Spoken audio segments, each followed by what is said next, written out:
Hello hi നമസ്കാരം. നിങ്ങൾ കടച്ചക്ക കണ്ടിട്ടില്ലേ? കടച്ചക്കയെന്നും ശീമച്ചക്കയെന്നും ഒക്കെ പറയും. ഇപ്പോൾ അതിൻ്റെ ഒരു സീസണാണ്. ഇപ്പോൾ നമ്മുടെ നാട്ടിൽ ധാരാളമായി അത് ലഭിക്കുന്നുണ്ട്.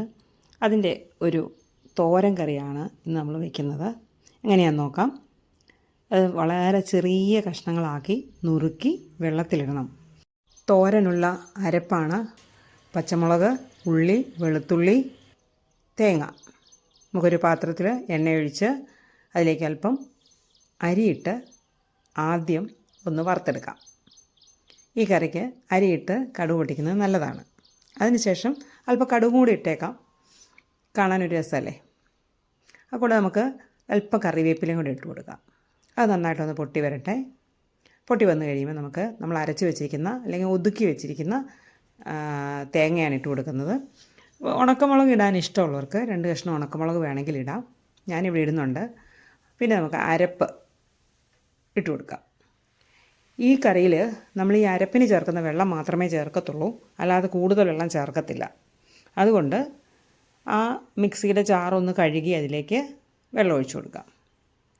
നമ്മളെടുത്തിരിക്കുന്ന കടച്ചക്കയുടെ ക്വാണ്ടിറ്റിക്ക് അനുസരിച്ച് ഉപ്പും ചേർത്ത് കൊടുക്കാം. ഉപ്പ് കൂടി പോകണ്ട, ആവശ്യമാണെങ്കിൽ പിന്നെ ചേർക്കാം.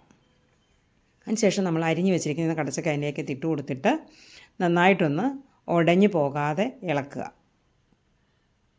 ഉടഞ്ഞു പോകാതെ എന്ന് ഞാൻ പറയുന്നത് നന്നായിട്ടൊന്ന് ഇളക്കിയാൽ മാത്രമേ ഉള്ളൂ. ഈ നമ്മുടെ അരപ്പിൻ്റെ ഭാഗങ്ങൾ എല്ലായിടത്തും ഒക്കെ ഒന്ന് എത്താൻ വേണ്ടിയാണ്.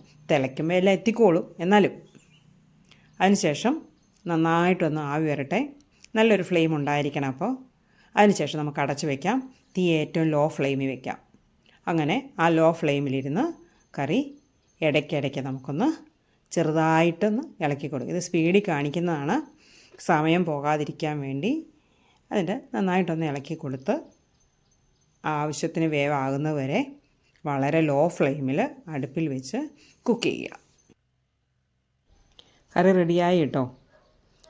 അധികം ഇനി വേവൊന്നുമില്ല. നിങ്ങൾ ഇതൊന്ന് ട്രൈ ചെയ്യണേ.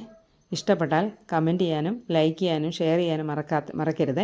സബ്സ്ക്രൈബ് ചെയ്യാത്തവരൊന്ന് സബ്സ്ക്രൈബ് ചെയ്യണേ. താങ്ക്